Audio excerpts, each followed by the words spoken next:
perhatiin lu udah sebulan ketemu kita di Spill Dating nggak pakai bedak, lu lagi berhemat apa lagi nggak punya duit? Gue lagi perawatan lagi ya? perawatan banget, makanya tuh nggak boleh pakai kosmetik gitu. Oh, gue pikir lu lagi nggak punya duit, baru gue mau palakin lu buat ngopi-ngopi di hotel. Kopi-kopi 80.000 gitu, gue pengen lihat orang kaya kalau ngopi kayak apa sih? Lu jangan ngajak dia. Ngajaknya siapa dong? Timothy. Jangan ngajak dia kalau di hotel. Kenapa? Ntar paginya breakfast.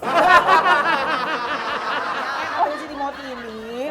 Timothy ini kan lagi viral.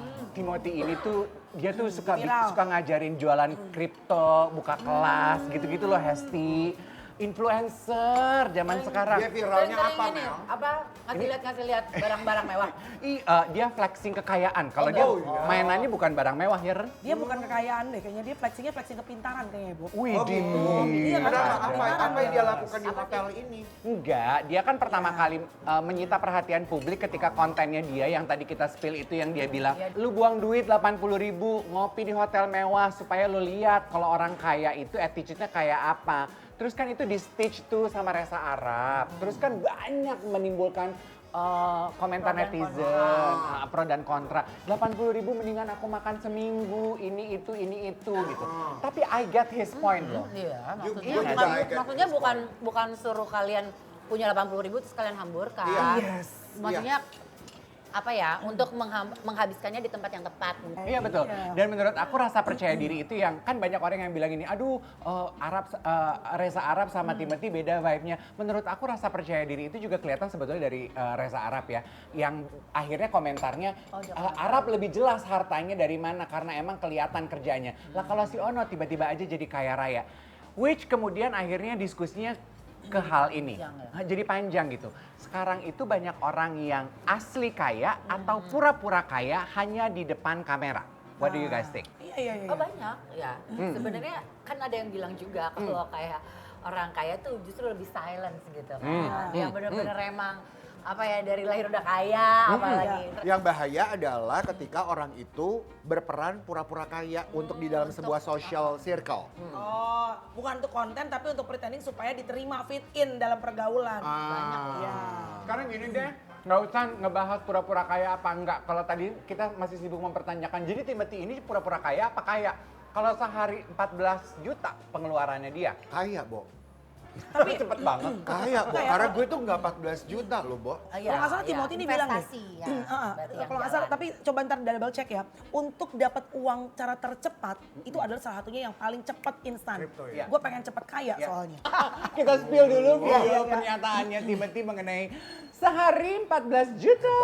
Tapi ya kalau zaman sekarang, Bo, zaman sekarang kalau memang masih ada gitu ya anak muda yang ngeluarin duit sehari 14 juta sih gue angkat 2 Angkat jempol jempol. cuy. Hebat. Kemarin gue lihat di postingan insert apa kalau nggak salah, anaknya Donna Harun, JJ Iya influencer. itu bener gak sih? Sebulan katanya Sebulan berapa? uang jajannya ya Uang jajan 450. 450 juta. Astagfirullahaladzim. Donna Harun. Lalu tanya anak gue ada jajannya berapa? Berapa? 600.000 sebulan. Dan dia masih bisa nabung. Iya kan? Dan dia bawa bekal dari rumah. Wah, Dia hebat betah gak tuh? banget Anak anak gue. 400 juta. Anak lo jajan berapa? Anak gue banyak kan ini sih, apa namanya, endorsan ya. Kalau menurut aku Strategi. on Timothy's case gitu ya. Timothy itu secara sengaja kayaknya flexing, memamerkan, memperlihatkan kesuksesannya dia karena dia mau jualan cara investasi yang dia bikin yang akan dia bagikan di kelas-kelasnya dia gitu. Ya, Jadi benar. ya dia harus lah gitu gain credibility untuk orang percaya kalau investasi sama dia pasti buntutnya akan jadi kaya gitu. That Dan I like. menambah kekayaannya dia lagi dong. Kalau gue tuh termasuk orang yang percaya bahwa kalau emang orang kaya, lo nggak perlu sebegitunya kok gaining trust gitu. Kayak tadi Melanie gitu ya. Dia datang sedikit mepet, karena memang dari rumah naiknya helikopter kan ke sini ya. Oh, yang bentar. kemarin sempat rame Masih ya. berisik helicak ternyata. Aduh. Ada ya. Iya kan? Sempet ya. Iya loh. Iya, dan itu bukan bikin, sorry ya, misalnya kalau gua naik helikopter nih, udah bukan Justin, 12 videografer udah ngambil. Standar. Nora dong, itu orang bener-bener kan orang lain yang Orang lain ngambilin. yang ngambil Iya. momen itu. Oke, kita spill dulu video. Ini juga konten yang sudah diakui memang orang kaya Becel. Oke, ini ada yang berkomentar juga. Salah satu orang yang suka flexing-flexing tapi bisa diterima Baby Saputra dan lucu. no debat. Karena dia lucu Karena dia ya. lucu, Dia karena dia gemes. emang udah emang itunya aja, emang Iya. brandingannya gitu. Brandingannya. Nah, berarti ya gini, kalau lu memang harus flexing kekayaan supaya tidak terlalu nyelekit, mungkin komentarnya Hesti itu masuk akal. Lu harus bungkus itu dengan komedi, iya apa enggak? Iya, bisa itu. Iya kan? Tapi Kayak kalau Bobby Saputra kan tapi emang dia tuh Iya. emang brandingannya itu. Iya. Dia emang nggak sepenuhnya Tapi flexing dia ya. he is content creator yang bukan Sarkas. baru muncul loh. Dari dulu tuh dia udah punya YouTube channel. ya, Iya kan? baru terkenalnya sekarang. Baru semenjak terkenalnya dia sekarang. Setajam itu. Dulu tuh malah katanya dia food blogger. Iya, dia food Food blogger. blogger, sorry. Ya memang Iya. kalau yang apa namanya di tengah-tengah tuh kan naiknya biasanya katanya lama. Ah. Kalau mau yang bener-bener langsung Yes. viral ya kalau nggak Harus kontras. Iya, kontra. Buktinya kan ternyata dari dulu dia sering bikin konten. Ternyata emang orang Indonesia emang doyan mimpi. Iya. Ya Iya. udah tuh akhirnya Iya. kencengnya ketika dia flexing. Kita akan spill video yang menyebutkan harta kekayaan. Irfan bilang, Raffi Ahmad juga udah 1 T, cuy. Siapa? Raffi Ahmad, ini dia kekayaan Anda. Sebegitu ya? Total harga. Total harta dari kekayaan Raffi Ahmad ada 1,033 triliun. Gila teman-teman kita Shay. Sukses beneran nih, bukan di kamera doang. Banyak yang pamer-pamer ngaku jadi orang kaya. Oh. Tapi kalau Raffi mah memang udah terbongkar dari waktu dia iya. mereka kan harus melaporkan ya. Iya, iya. Iya kan, staf khusus harus melaporkan. Makanya Ren, lu nggak usah deh jadi staf khusus Ren. Bahaya lu mesti ngelaporin. Week lu harganya berapa. Makanya nanti kalau udah jadi staff khusus, bukan jadi khusus ya, staff aja. Kalau misalnya lo privilege kayak yang Iya, tadi. beda dong. Kita perintis bukan pewaris. Nah, yang naik turun helikopter kemarin yang tadi kita bahas itu kan pewaris ya, Karena Ben. warisan papanya dia kan mungkin company. Warisan papa kita asam urat. Kali ini kita punya kejutan banget buat Melanie dan Hesti. Nah, kita baca dulu ya beberapa hate Gimana comments. hate-nya? Hate comments. Ya. Oke, buat Melanie. Mel, Ya. baca deh. Melanie terus cari FYP dari Luna Maya. Ini kata-katanya udah salah. Melanie Melanie terus terus cari cari FYP FYP dari Luna Maya terus. Halo, jawabannya Ah. benar sekali. Emang gak benar.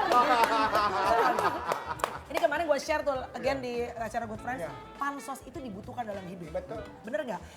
Lu justru berteman sama orang-orang yang matters dalam algoritma sosial media, ada manfaatnya. Ya. Tapi inget ya, pansos itu boleh, tapi jangan lu tuh doing anything. Iya. Dan lu jadi jahat demi untuk mendapatkan panutan Betul. sosial. Aduh, gue setuju banget. Dan gue ini. juga kayaknya ada beberapa teman-teman gue, misalnya kalau ketemu gue story, ada yang mungkin misalnya secara karir entertainment, let's say apa ya sebutannya, pokoknya kalau ketemu dia ngajak story. Lebih junior. You feel it. Iya. Tapi menurut gue nggak apa-apa. Iya. Karena ya gue pun kalau ketemu yang lebih misal di atas gue secara karir, gue juga kadang-kadang ajakin story, bikin konten. Ya, Bo, yang namanya panas itu dibutuhkan, itu strategi dalam berkarya. Selanjutnya, ayo dong. Oke, Hesti baca sayang. Kayak Hesti emang garing candaannya, tapi dia tawa. Dia kasih icon ketawa. Enggak loh, tapi ya justru ya salah satu komedian yang gue adore adalah Hesti. Betul. Gue tuh pernah, ini Hesti nggak tahu, gue pernah ngobrol sama Mae, Soimah. Jadi kita tuh sepakat ya, jadi Mae juga sendiri bilang bahwa Hesti itu adalah komedian yang intelektualnya tuh kelas A. Yang artinya dia tuh pantas banget untuk berkomedi di depan para orang keong-reong yang bisa mengerti gitu. Ya Kelas kan? A, kalau kelas berat ya. Nek. Tapi memang susah loh untuk seorang wanita itu Iya.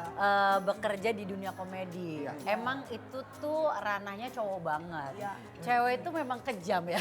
Dunia tuh pada wanita tuh lebih kejam. Karena memang kita tuh pasti emang secara porsi lebih banyak laki-laki yang menguasai ranah itu gitu. Kita apalagi mungkin kayak ya lu looks-nya nggak komedi gitu. Orang mungkin nggak ngakak di situ, tapi gue udah nyampe di titik itu alhamdulillahnya dan dapat apa ya apresiasinya banyak banget deh ke arah situ. Tapi ya memang struggle-nya memang cukup berat di dunia itu. Gitu. Tapi ya gue survive. Lanjut. Oke. Ternyata dia ketawa karena lihat Kak Melanie seperti temannya waktu mangkal dulu. Ini Ripin Deng Deng, Say. Apa sih? Ripin Deng Deng yang ODGJ. Iya, kan dia gue undang. Dia kan sekarang rambutnya dibotakin. Yang namanya ODGJ, saya. Dia begini-gini mulu nih. Soalnya rambutnya panjang gitu ya. Oh ini di acara lo. Iya, Iya, terus iya. the whole time dia ngeliatin gue gitu ya kan. Gue pikir, gila, baru ketemu artis nih gitu ya kan. Ternyata dia gak lama gini, kakak, kenapa sayang Rifin? Kata gue gitu, kakak mirip loh sama temen kue dulu yang lagi mangkal. Gimana? Tapi itu sengaja gak gue cut ya, gue edit. Karena gue aja ngakak. Gue wanita ceria. Tapi Desta tuh cerita soal pasangan baru gak sih? Aduh bingung gak gue ngomongnya. Dia mau cerita mulu sebenarnya. Oh gitu. Ada aja gitu.